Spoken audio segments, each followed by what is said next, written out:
Assalamualaikum warahmatullahi wabarakatuh. Berjumpa kembali dengan Pragivari Channel. Pada kesempatan kali ini saya akan membawakan sebuah kisah. Kisah ini diceritakan oleh Mbak Nita. Mbak Nita ini mempunyai saudara, atau lebih tepatnya uwak. Sebutlah namanya dengan Uwak Minah. Jarak rumah Uwak Minah ini dengan rumah Mbak Nita lumayan tidak jauh, namun masih satu desa.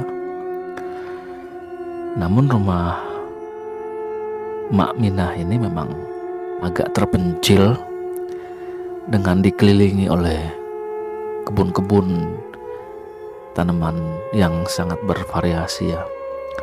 Banyak tanaman sawo, pohon nangka, pohon kepel, dan ya banyak sekali macam-macamnya.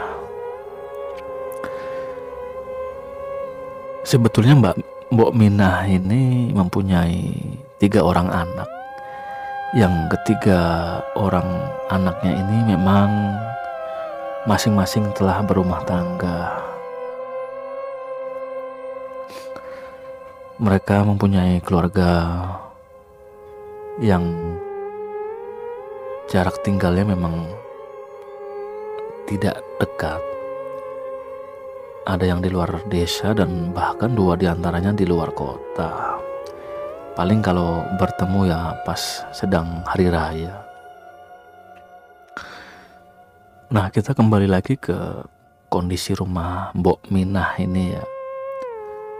Sebetulnya jarak rumah Mbok Minah dengan tetangga ini ada yang paling dekat itu sekitar 300 meter. Dan rumah terakhir ini menuju pemakaman adalah Mbok Minah. Mbok Minah ini kira-kira usianya 60 tahun lebih. Beliau ini mempunyai profesi sebagai pedagang makanan keliling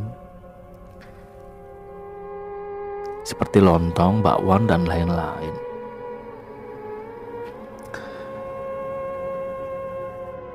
Nah, karena memang sudah terbiasa sendiri, Mbok Minah ini ya menjalani kehidupannya dengan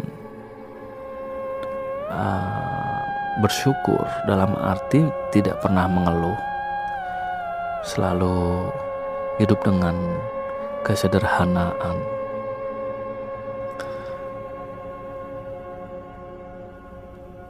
Nah, karena memang beliau ini suaminya sudah lama meninggal, jadi ya sudah terbiasa tinggal sendiri di rumahnya. Bahkan jangankan habis maghrib, jam 5 sore pun ini kondisi rumahnya benar-benar sudah lengang, sudah sangat sepi, dan jalanan yang di depan rumahnya ini memang sangat jarang dilewati oleh orang. Ya karena memang akses satu-satunya jalan menuju area pemakaman.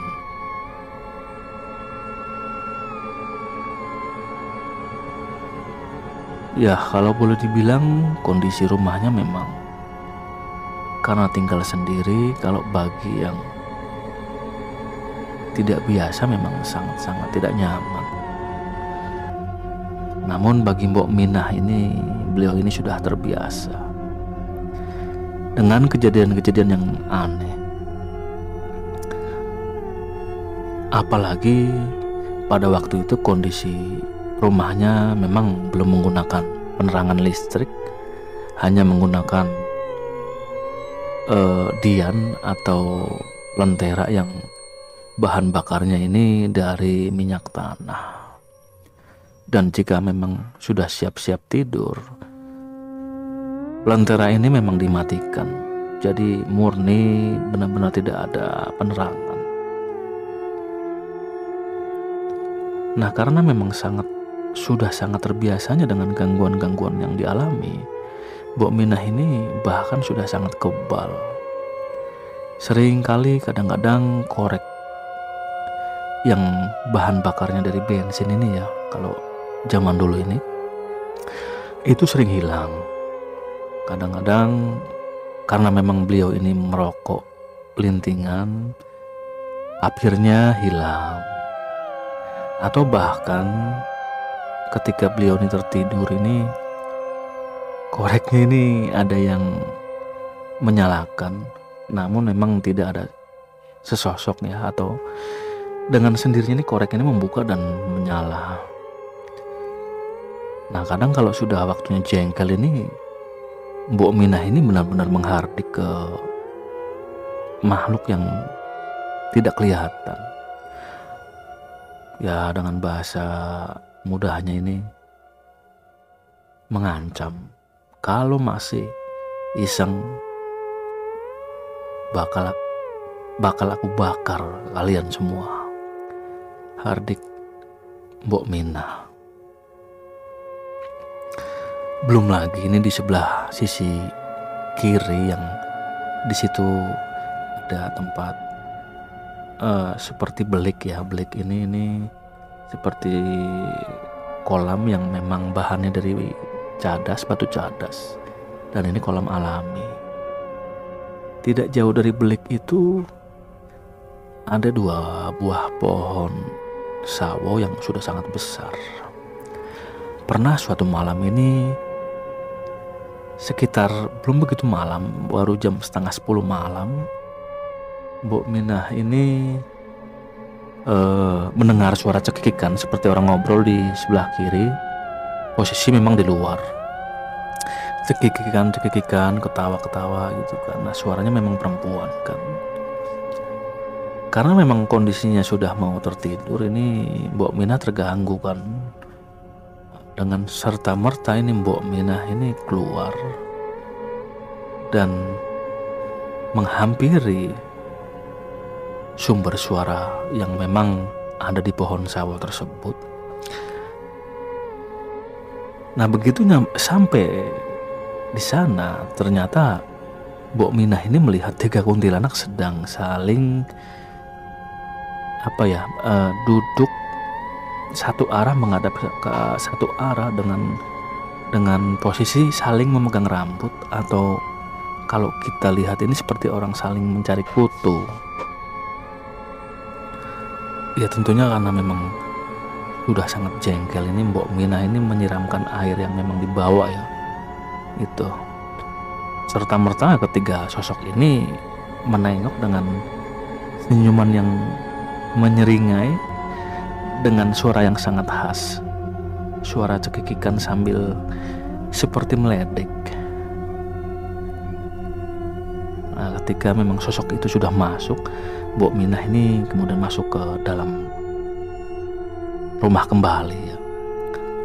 Jadi ketika sosok ini sudah terbang atau hilang, Mbok Minah kembali lagi ke dalam rumah. Ya memang sangat banyak yang dialami oleh Mbok Minah ini, gangguan-gangguan yang bersifat iseng sampai mungkin tarafnya lebih tinggi. Bahkan tidak jarang ini selimut Mbok Minah ini ditarik ketika sedang tidur. Ya memang bagi Mbok Minah ini kadang-kadang memang sangat mengganggu. Namun di satu sisi sebetulnya ketiga anaknya ini mengajak hidup bersama ya. Namun memang Mbok Minah ini mungkin entah karena tidak mau merepotkan, entah karena memang sudah terbiasa, ya tidak mau, jadi ingin hidup sendiri di rumahnya.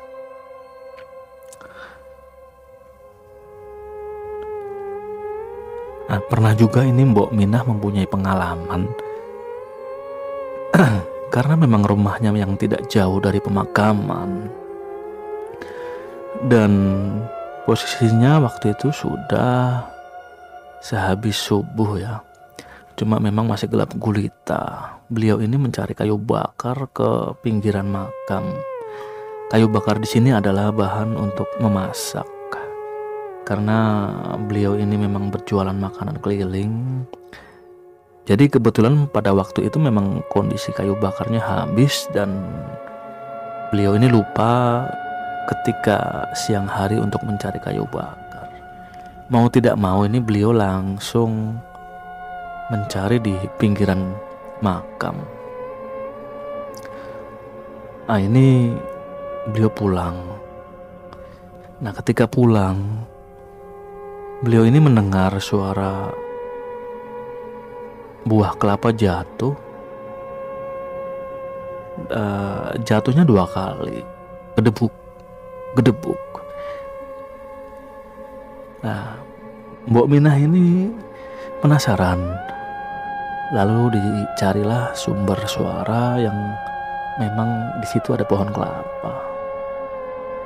Dan memang betul bahwa di bawah pohon kelapa ini ada buah kelapa yang terjatuh. Yang dilihat Mbok Minah ini memang kelapanya sudah tua. Ya tentunya ini dipikirnya ya suatu rezeki ya, apalagi memang di kebun itu ya sebetulnya kebun seperti area di pinggir jalan ya, jadi memang posisi tanaman itu posisi pohon kelapa itu di pinggir jalan. Nah, dipungutlah buah kelapa ini. Nah, ya seperti buah kelapa biasa. Namun ketika diambil dan dilihat, mendadak buah kelapanya ini tertawa dan menyengir ya, istilahnya tertawa terkekeh-kekeh. Sosok wajahnya ini seperti kakek-kakek yang keriput. Dan serta-merta buah kelapa itu memang langsung dilemparkan oleh Mbok Minah. Ya mungkin karena memang sudah kebal, Mbok Minah ini tidak menunjukkan rasa takut dan pulang ke rumahnya, melanjutkan proses masak untuk persiapan dagangan di pagi hari.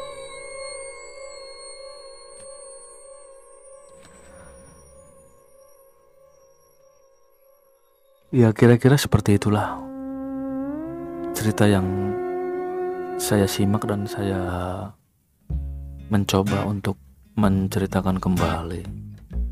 Kurang lebihnya mohon maaf.